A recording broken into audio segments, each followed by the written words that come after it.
I'm DareDevil 19, and today I'm going to be doing a new type of video on my channel, and it's going to be called Storytime with Daredevil 19, and the title of this story will be called When I Went to Prison.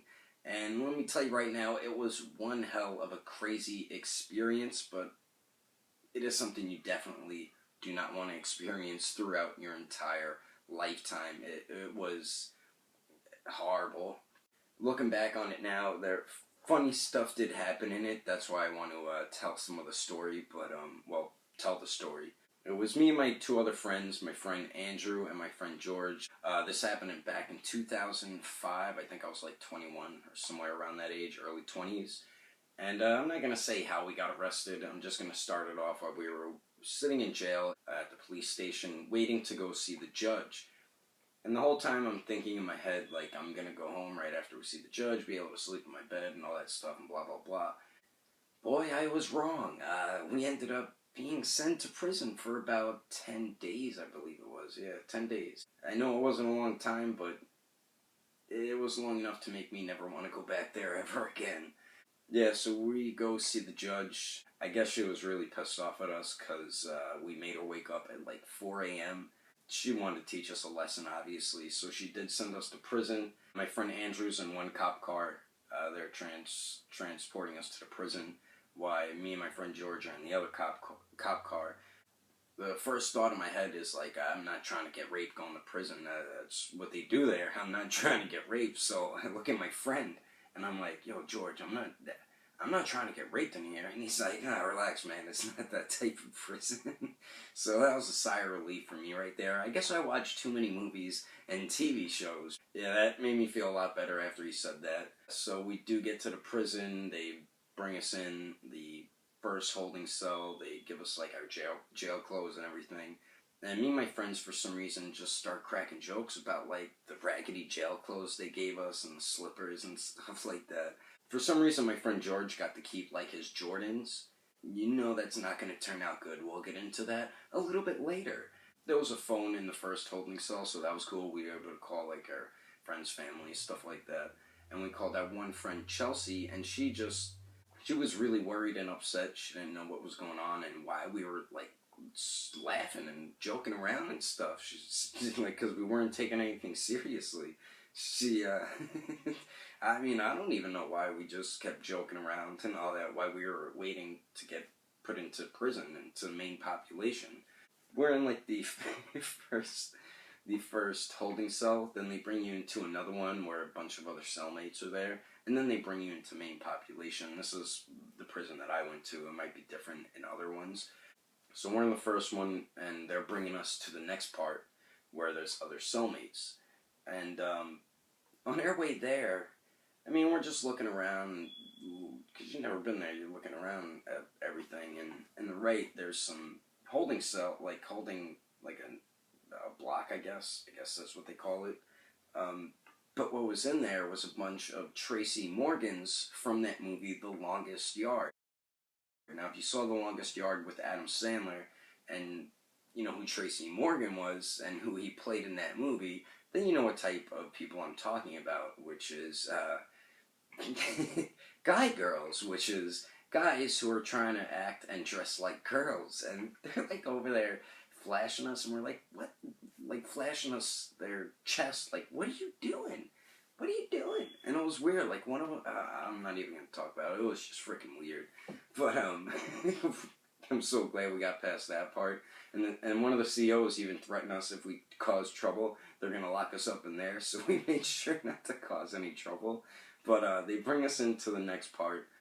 Unlucky for me, but lucky for my friends, they got to share a cell together, and then me, I just got a cell with some random person. But I guess I was kind of lucky enough because he was a cool dude, and he actually looked out for me. I mean, someone my size going to prison, I'm going to need to find, like, a friend in there to, like, watch my back. So it was actually pretty cool. But for some reason, when me and my friend, we just, if you ever saw Mrs. Doubtfire, one of Robin Williams' main lines that you remember the most from it is "Toodaloo!" And me and my friend George kept saying it back and forth to each other. Even when we were locked up in the cells, We were standing at the door saying toodaloo to each other like freaking idiots. I have no idea why we were doing that, but we were cracking up doing it, and I guess it was making us laugh, you know.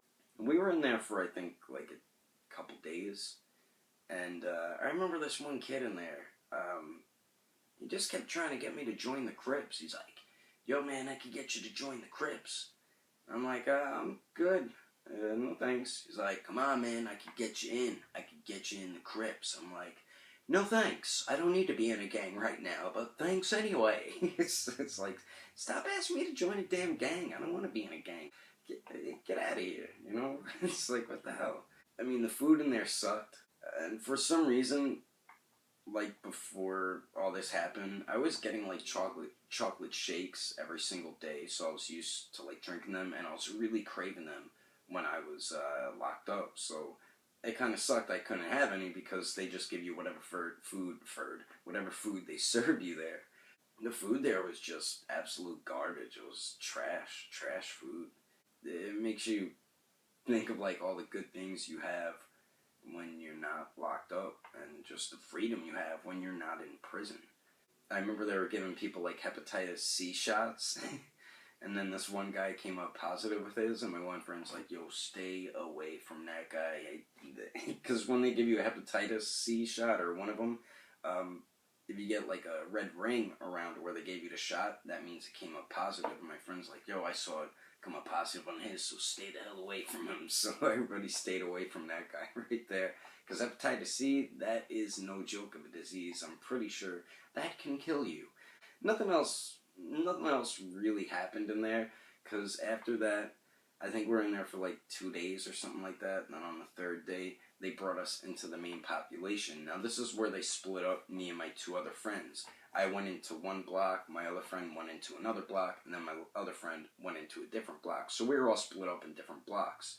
But when I'm going into population, everybody was locked up in their cells. You're locked down 23 hours out of the day, so you're out of your cell for 1 hour. So yeah, that sucks. Yeah, it was me and a couple other random people walking in, and the CO, which is the officer in charge there, is giving us our cell where to go and stuff. So I did have a cool cellmate at first, and then my next cellmate, oh my god, it was like a living hell having that person in the same cell as me, because he was a crackhead, and they don't ever shut the hell up. As I'm walking up to my cell, everybody's like, when all the new people walked in, they're like, fresh fish, fresh fish, and I was just laughing the whole time, because I thought of the movie Half-Baked, where they kept calling him fish. So I was just cracking up the whole time, because they're just trying to mess around with you and get in your head. I knew they were just messing with you, you know? But, yeah, so I meet my cellmate, and it's a guy who, like, never shuts the hell up. I think when I was sleeping, he was still just, like, talking, thinking he was talking to me. Meanwhile, I was sleeping the whole time. Yeah, I don't think I got much sleep, because the dude would not shut the hell up. He was, like, telling me he spent over $60,000 in crack. Like, what the hell is that all about? Yeah, like, when you're in there really isn't anything to do. I think what I did was just work out, like, push-ups and sit-ups and all that stuff, and I was just writing stuff down because I had paper and pens, but it really sucks in there when it's you, another person, one toilet where there's no walls, no privacy or anything. You just get a sink, and that's really it, and it just sucks. Yeah, they also did play a joke on me, the CO. He told me I needed to get my mattress, because he had to mark it, so I walked up there, brought my mattress down, and then the CO marked it, and everybody just started laughing at me, and I'm just like, man, they got me good. But, I mean, it was funny, they were joking around, you know what I mean, so it wasn't really that bad of a prison. But I think only one guy kept, like, giving me problems, like, he would bump into me and be like, what? Like, he wanted to fight me. I was like, alright then, okay. Really not much happened to me when I was in there, besides those couple things that I just told you. The guy who, like, was trying to fight with me, but eventually he became cool with me and kept saying, excellent, because he thought I looked like Keanu Reeves from Bill and Ted, because I had long hair back then. Yeah, it really didn't do much. A lot of people were just playing, like, games like cards and dominoes and stuff like that, and people just worked out. That's what I would do when I was in there. It was just a waste of my life, and it's somewhere I never ever want to go again. Yeah, so after a few days, I think like a week in the main population, we finally have that court date, so I get to meet up with my friends again, and then they have a couple stories for me. And my friend George told me his story about with the Jordans that I was telling you guys with his shoes, that it was going to be a problem later. The block that he went to, he had, I don't know if it was the Bloods or the Crips, but they were messing with him and trying to make him give up his shoes, and they were going to like jump him and stuff. So maybe I should have joined the Crips and I could have helped my friend out. Yeah, eventually they had to move my friend to a whole nother block because those guys kept messing with him. And he got to keep his shoes, so he's pretty lucky he didn't get the crap beat out of him. And my friend Andrew, my friend George told me he didn't take a shower the whole time we were there. So what is that, like 10 days straight the guy didn't take a shower? He kept trying to tell us he didn't want to. He was just going to wait till he gets home. But we both knew he was afraid he was going to get raped or something. And my friend George were just laughing behind his back about it. But, that's... I mean, how do you go 10 whole days without taking a shower? Like, maybe there was some dude messing with him and he thought he was going to get raped. So I don't know. Maybe that was the reason why he didn't take one. But me and my friends, we're going to the court to see that same judge again who made us go to prison in the first place. My mom ended up getting me a lawyer, and the lawyer got us out. So thank God for my lawyer who got us the heck out of there.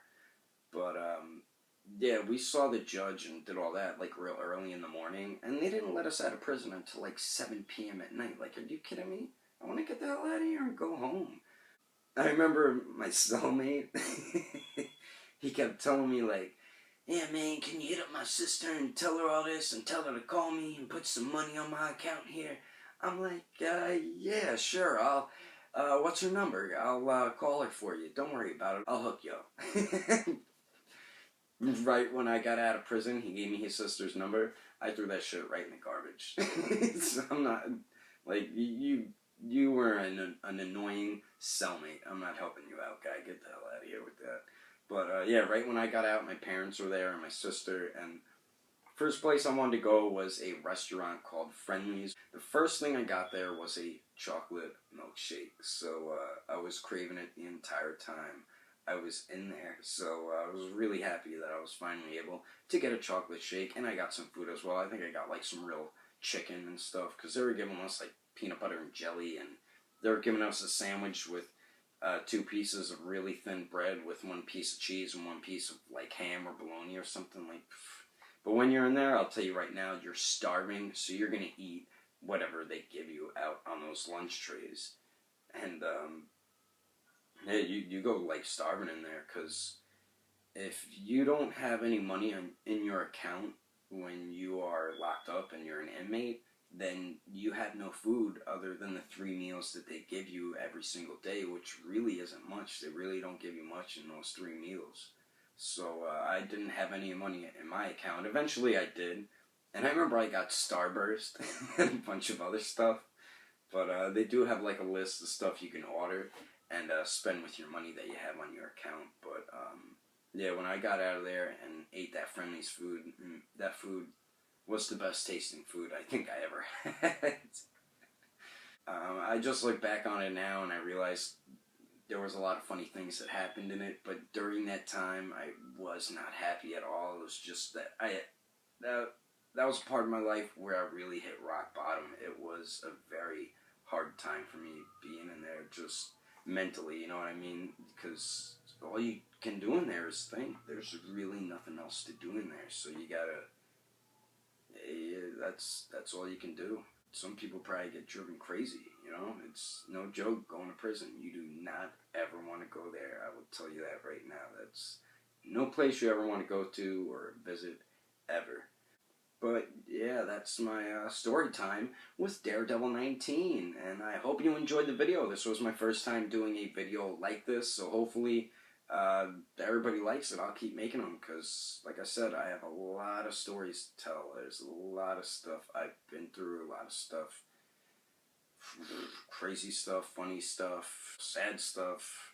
But I do have a lot of stories. If you do like these types of videos, I will be making them, and they will be titled Story Time with Daredevil 19, and then the title of the story that I'm going to tell. But anyway, that is my video. I hope you enjoyed it. Thanks for watching, and yeah, thanks for watching. Alright, I'll see you later.